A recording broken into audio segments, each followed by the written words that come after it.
prayers. And if you have had doubt in your mind, let me remove that doubt today.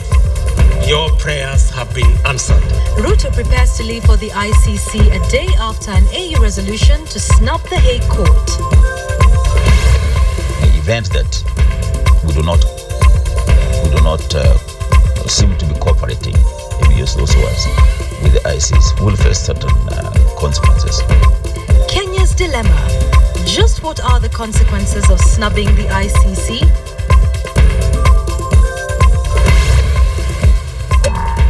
Samburu's cursed. The plight of the disabled in Samburu. And the world beaters. Kenyans capture the Chicago Marathon titles.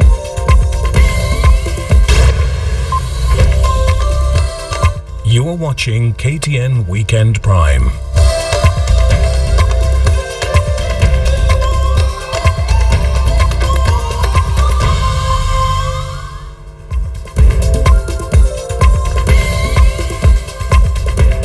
A very good evening to you. It is the 13th day of October 2013. My name is Yvonne Okwara. Welcome to KTN Weekend Prime. It is Sunday. That means it is Checkpoint tonight, making a comeback. And your usual spurring partners will be with us. Moses Kuria, Edward Kisiangani, and Louis Otieno will be joining our panel. And of course, the big story that we're all talking about is that resolution by the African Union regarding the ICC, even as the Deputy President makes his way back to The Hague tonight. Remember, the hashtag we're using on Twitter is Checkpoint. Hashtag Checkpoint. For all your views regarding our discussion today, you don't want to miss it. It's during this live bulletin. Welcome to the program. Let's start off with the top stories tonight. And the African Union's resolution that President Uhuru Kenyatta and his deputy William Ruto should not attend trial at the ICC has continued to elicit mixed reactions. This comes even as the deputy president returns to The Hague for his ongoing trial. Ben Kitili now reports. Saturday's historic resolution by the AU's extraordinary summit in Addis Ababa is one that could shake the very foundation of the International Criminal Court. We have agreed that no charge shall be commenced or continued before any international court or tribunal against any serving heads of state or government. It is definitely set to alter the journey of the quest for justice for victims of the 2007-2008 post-election violence, as well as the future of the ICC cases against the three Kenyans, President Uhuru Kenyatta, his deputy William Ruto, and radio journalist Joshua Arap Sang. Ruto attended a church service in Nairobi Sunday, where he expressed optimism that the ICC cases will be dropped. Thank you for your prayers. And if you have had doubt in your mind, let me remove that doubt today. Your prayers have been answered. Thank you very much. As Kenyans await the Hague-based court's reaction to the AU's latest onslaught, the deputy president is apparently not planning to follow the route taken by President Kenyatta of applying for the suspension of his case. Ruto jetted into the country Saturday morning as the president flew out to Addis Ababa to attend the AU summit. The third witness in the case against Ruto and Sang takes to the stand this week as the Kenyan situation at the ICC continues to get more complicated. Unlike President Kenyatta, whose defense team is in step with the AU developments, Ruto continues to cooperate with the Hague court. The deputy president is set to fly back to The Hague Sunday night. Meanwhile, part of the Kenyan political leadership has lauded the AU ruling. It is inconceivable that an American citizen, not a president, that an American citizen can be tried in some funny foreign land. The case against Ruto and Sang is already underway at The Hague, and it will be interesting to see the ICC's next course of action, with mounting pressure from the AU coupled with the option of a mass pullout by African states. The possibility of a deferral or suspension of the Kenyan cases becomes more imminent. The latest developments lead to many questions concerning the future of the Kenyan cases at the ICC. Will the ICC bow to pressure and throw the Kenyan cases out? If that happens, what choices will Kenya have to pursue justice for victims? How will Ruto's case be affected if Kenyatta does not show up at the ICC? And how capable is a much-changed Kenyan judiciary in handling the cases currently at the ICC? And probably more. Ben Kitili, KTN. Now, the big question on everyone's minds is, will President Uhuru Kenyatta heed to calls by fellow African heads of state to skip his trial? And if he does, what does it mean for both the president and the country? Ashamwilu probes the answers to the possible diplomatic shifts. The African Union's resolution on ICC has caused ripples beyond the continent's political circles. The diplomatic world is now abuzz over the what-ifs, the what-if-nots, and the what-could-bes of President Uhuru Kenyatta's decision to either attend or skip his November trial at the International Criminal Court. If he does decide to go, the question will be, is he doing that because the African Union has said he shouldn't? Ambassador David Kikaya, who lectures international relations students in Nairobi, says the African Union could be leading a major shift in Kenya's foreign affairs, and not necessarily to her advantage. In the event that we do not seem to be cooperating, let me use those words, with the ICC, will face certain consequences. And I'm not one to decide, but sanctions will definitely be one of those. And the logic is very simple. One, what are they going to do about it if he doesn't show up? Maybe they'll issue a warrant of arrest like al-Bashir and all that. But currently, ICC has lost its moral grounding. While the AU has urged President Uhuru to skip his trial, experts in international relations argue that the move could be based on ulterior motives. States have no permanent friends. They only have got permanent interests. And this is a very vivid case. The permanent interest here is that, am I the next online for indictment? Any other country in any other region been sent to the ICC by anyone? Whether Asia, whether South America, whether Europe, whether where? No, it's only African countries. Long before African leaders were indicted, Europeans were indicted, Caribbeans were indicted. We know the case of Ceausescu in Romania. We know the case of the Yugoslavian hardliners. We know the case of Bapatok in Hawaii and all this.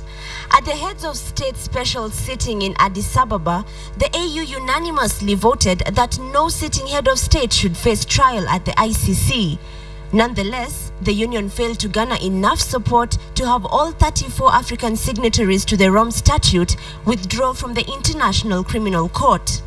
With all sides of this debate laid on the table, President Uhuru Kenyatta is now left with a critical decision to make. If he decides to attend his trial in November, he'll make history as the first sitting president to appear before the International Criminal Court. If he decides to skip this trial, then Kenya's relationship with her development partners will be left hanging in the balance. Ashamwilu, KTN, Nairobi. Let's move away from matters ICC and to the city of Nairobi. Now, when the sun sets right here in the capital, two groups brace themselves for a bruising battle ahead. These are the Nairobi County Askaris and hawkers. This battle similar to the surface when a hawker died recently, allegedly following just such a confrontation. And tonight, Wilkista Nyabwa set out to establish the nature of the conflict, pitting the two groups against each other. At various points during the day, the streets of Nairobi are likely to be littered with hawkers selling everything under the sun, but only until Nairobi County Askaris appear with the police in tow. Then there are fierce running battles, and the slow, both buyers and sellers are thrown onto the back of a truck. This is a state of affairs that is replicated in towns across the country. But in Nairobi, these battles have in some instances led to death. Recently, a hawker was killed and two others injured allegedly after a confrontation with county askaris. This man has been a hawker for 9 years. He calls himself Stephen, but it is not his real name. He says he is now a wanted man. In April, he came face to face with the askaris. He claims they broke his leg. He was bedridden for 3 months. Stephen claims that once taken into the custody of Nairobi County askaris, the hawkers are driven around the city centre and divested of their belongings. It is also alleged that the county askaris resort to the use of crude weapons on hawkers. Kuna gari moja wametenga kando, hiyo inabebaga chupa. Hiyo gari inabeba chupa, kuna visu kwa hiyo gari. Ili hali mimi siwezi beba kisu. Questions abound as to the nature of the dispute that causes both groups to fight to the death. In 2006, the government embarked on the construction of the Muthurwa market, aimed at giving hawkers a permanent business spot. But after a brief lull, hawkers returned to the streets, and fights between the askaris and the hawkers erupted once more. Many of these incidents have been reported to the Kamkunji police station, but the Kamkunji OCPD faults the hawkers for flouting bylaws and waging fierce battles of their own. Well, it's very clear. No hawker is supposed to sell items within the city streets.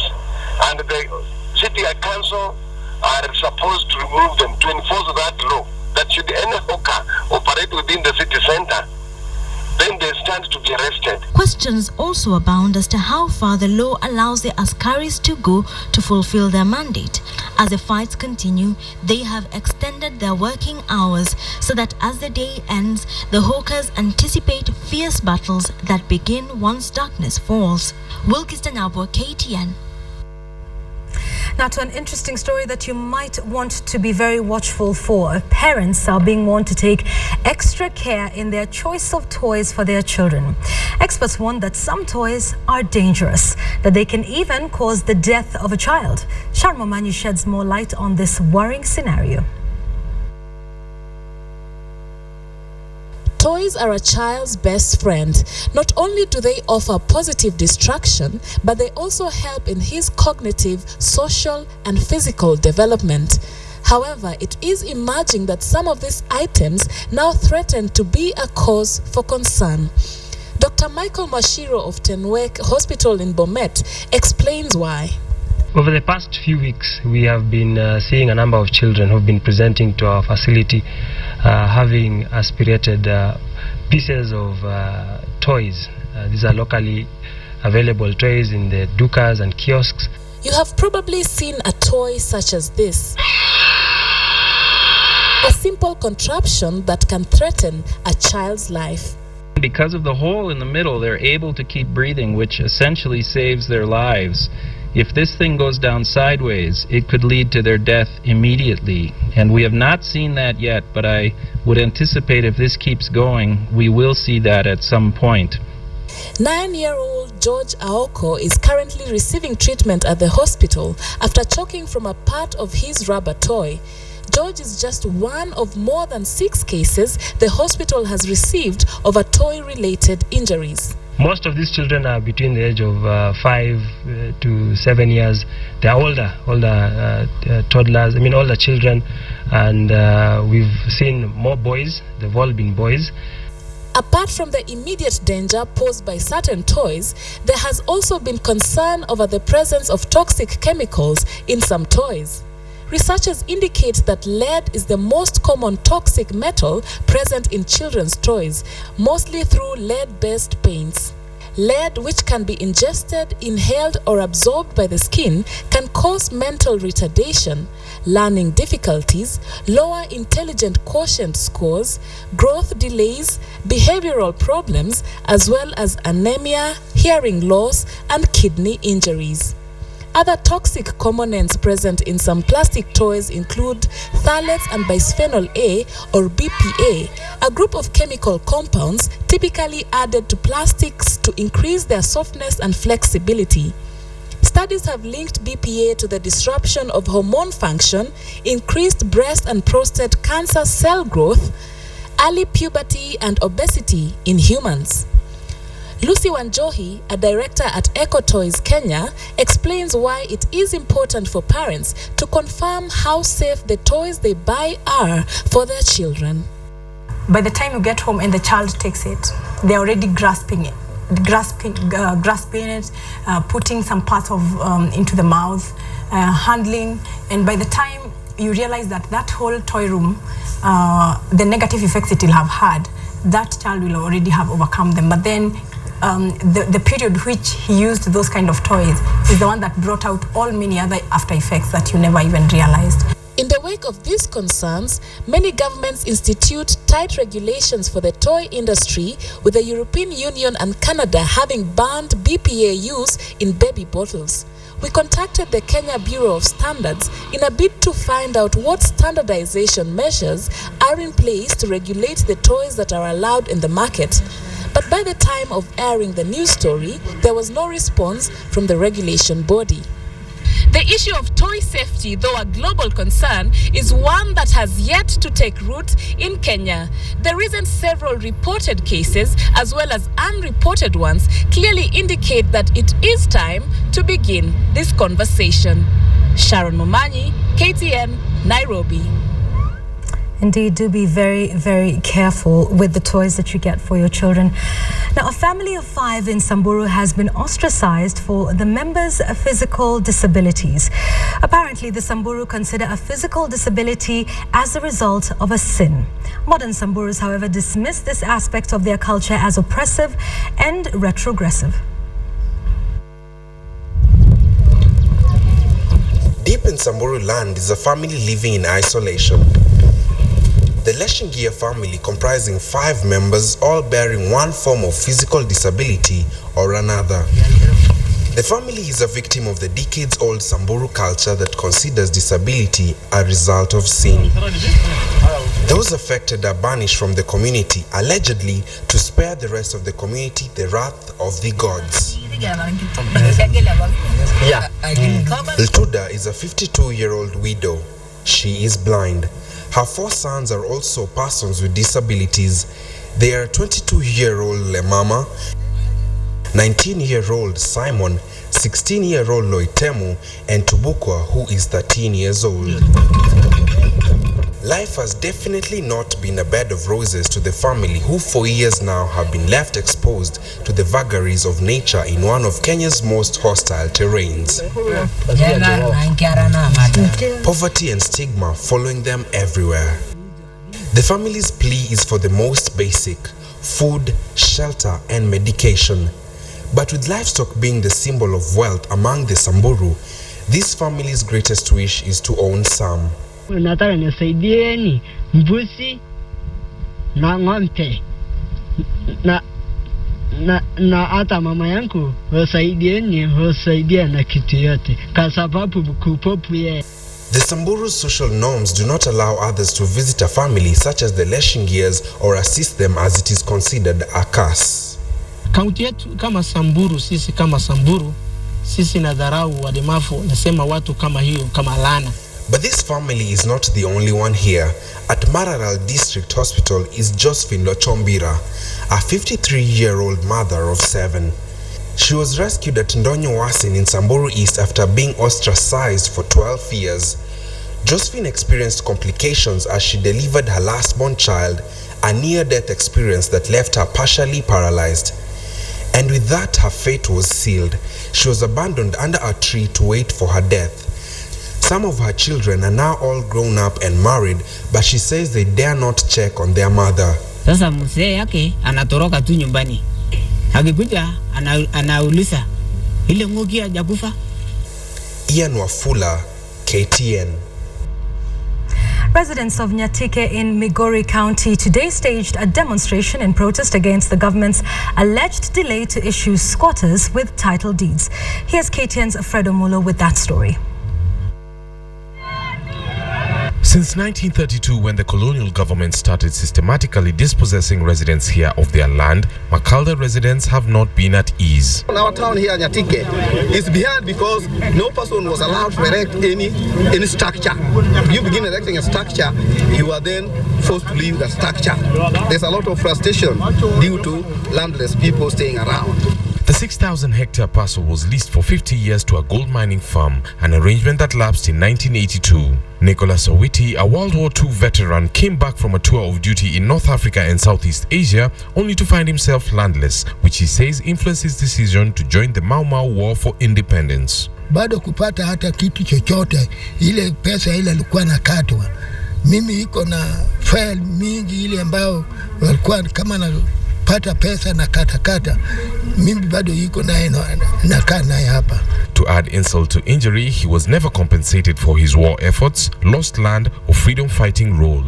Nataka serikali ampe mimi pesa yangu hiyo yote, alafu watoto yangu naweza kufanya naye kusoma naye. Na samba mimi nataka wampe mimi samba. Efforts to obtain justice reached a tipping point once the president and lands minister decided to award titles in Coast Region. They can send a team to come to Nyatike to see what we are going through. We cannot be people who claim to be Kenyans but not getting the privileges of being a citizen of this country.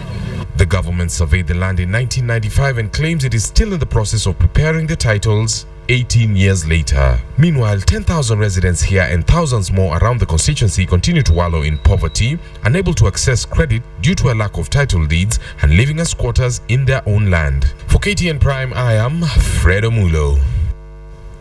The Chief Qadi Sheikh Sharif Mukhtar has announced that Eid al-Hajj celebrations will be observed on Wednesday the 16th of October. A section of Muslim leaders are however calling for an amendment to the law to allow for a common Eid date for all Muslim faithful. Should we follow the Saudi Arabian dates or we should follow Kenyan dates? I opt to tell them that we should celebrate according to our local dates, Kenyan dates, which is going to be on Wednesday, 16th of October 2013. Sisi ambao hatuko kwenye ibada ya Haji ndio tumelazimika kuswali Eid al-Adha ambao hapa Kenya insha Allah ni tarehe iliyotangazwa na Chief Kadhi wetu Sheikh Mudhar ambao itakuwa ni siku ya Jumatano. Jameni Waislamu, tusibabaishwe kwamba tukafahamishwa kwamba Idi hii ni Idi ya kuwafuata wale. Right, and we want to take a short break right here on KTN Weekend Prime. But coming up after the break, we're getting straight into our discussion this evening. Checkpoint is back this weekend. And as you can see, my guests are all ready and waiting. Louis Otieno will be with us, Moses Kuria, and Professor Edward Kisiangani, who it happens to be a very special day for him. So we're hoping the debate will be quite heated. Please do stay with us for Checkpoint coming up right after the break. Checkpoint returns, focusing on Kenya's fate over the ICC cases.